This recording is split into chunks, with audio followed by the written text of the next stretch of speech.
I am a Hazara, and the homeland of my people is Afghanistan. Like hundreds and thousands of other Hazara kids, I was born in exile. The ongoing persecution and oppression against the Hazaras forced my parents to leave Afghanistan. This persecution has had a long history going back to the late 1800s and the rule of King Abdul Rahman. He killed 63% of Hazara population. He built minarets with their heads. Many Hazaras were sold into slavery, and many others they fled the country for the neighboring Iran and Pakistan. My parents also fled to Pakistan and settled in Quetta, where I was born. After the September 11 attack on the Twin Towers, I got a chance to go to Afghanistan for the first time with foreign journalists. I was only 18 and I got a job working as an interpreter. After 4 years, I felt it was safe enough to move to Afghanistan permanently. And I was working there as a documentary photographer, and I did many stories. Like, I worked on many stories. One of the most important stories that I did was the Dancing Boys of Afghanistan. It is a tragic story about an appalling tradition. It involves young kids dancing for warlords and powerful men in the society. These boys are often abducted or bought from their poor parents, and they are put to work as sex slaves. This is Shakur. He was kidnapped from Kabul by a warlord. He was taken to another province where he was forced to work as a sex slave for the warlord and his friends. When this story was published on the Washington Post, I started receiving death threats. And I was forced to leave Afghanistan as my parents were. Along with my family, I returned back to Quetta. The situation in Quetta had changed dramatically since I left in 2005. Once a peaceful haven for the Hazaras had now turned to the most dangerous city in Pakistan. Hazaras are confined into 2 small areas, and they are marginalized socially, educationally, and financially. This is Nadir. I had known him since my childhood. He was injured when his van was ambushed by terrorists in Quetta. He later died of his injuries. Around 1,600 Hazara members had been killed in various attacks, and around 3,000 of them were injured then, and many of them permanently disabled. The attacks on Hazara community would only get worse, so it was not surprising that many wanted to flee. After Afghanistan, Iran, Pakistan, Australia is home to the 4th largest population of Hazaras in the world. When it came to the time to leave Pakistan, Australia seemed the obvious choice. Financially, only one of us could leave, and it was decided that I would go in the hope that if I arrived at my destination safely, I could work to get the rest of my family to join me later. We all knew about the risks and that how terrifying the journey is, and I met many people who lost loved ones at sea. It was a desperate decision to leave everything behind, and no one takes this decision easily. If I had been able to simply fly to Australia, it would have taken me less than 24 hours. But getting visa was impossible. My journey was much longer, much more complicated, and certainly more dangerous. Traveling to Thailand by air and then by road and boat to Malaysia and into Indonesia. Paying people, smugglers all the way, and spending a lot of time hiding and a lot of time in the fear of being caught. In Indonesia, I joined a group of 7 asylum seekers. We all shared a bedroom in a town outside of Jakarta called Bogor. After spending a week in Bogor, 3 of my roommates left for the perilous journey.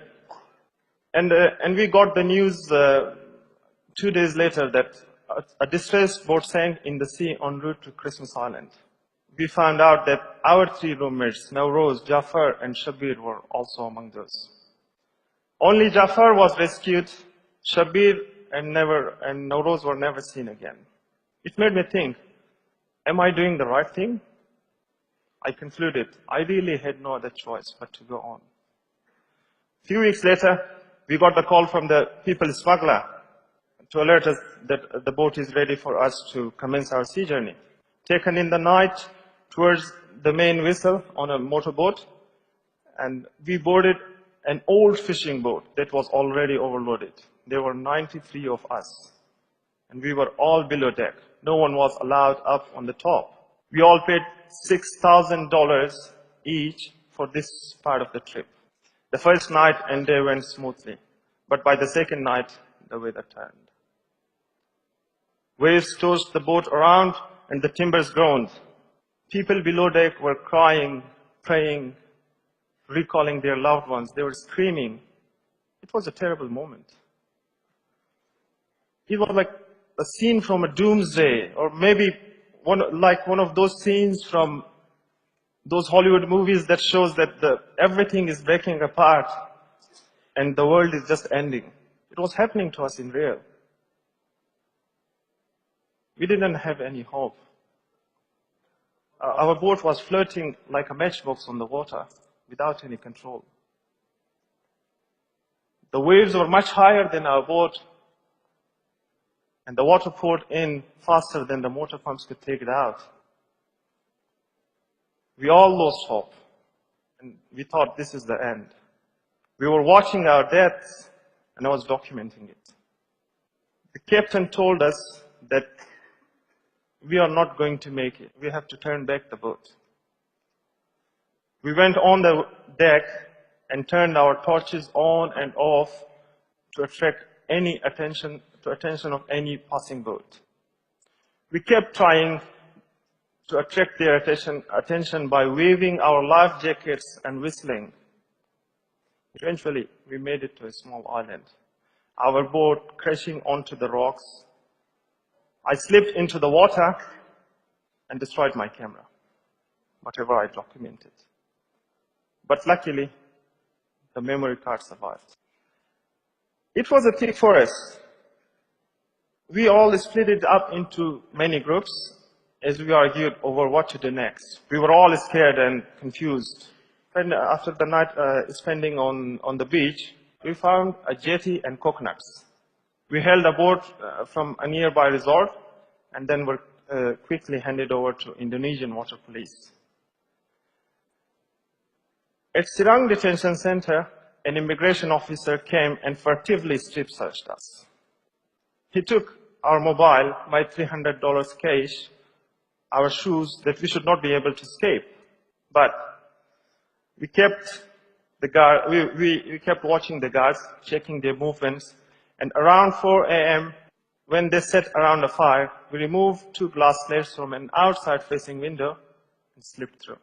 We climbed a tree next to an outer wall that was topped with the shards of glass. We put the pillow on that and wrapped our forearms with bed sheets and climbed the wall, and we ran away with bare feet. I was free, with an uncertain future, no money.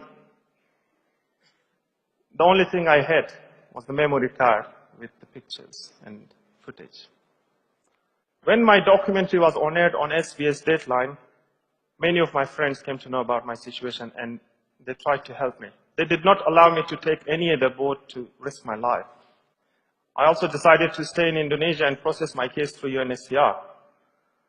But I was really afraid that I would end up in Indonesia for many years doing nothing and unable to work like every other asylum seekers. But it had happened to be a little bit different with me. I was lucky. My contacts worked to expedite my case through UNHCR, and I got resettled in Australia in May 2013. Not every asylum seeker are lucky like me, and it is really difficult to live a life with an uncertain fate in limbo. The issue of asylum seekers in Australia has been extremely politicized, that it has lost its human face. The asylum seekers has been demonized, and then presented to the people. I hope my story and the story of other Hazaras could shed some light to show to the people that how these people are suffering in their countries of origin, and how do they suffer? Why do they risk their lives to seek asylum? Thank you.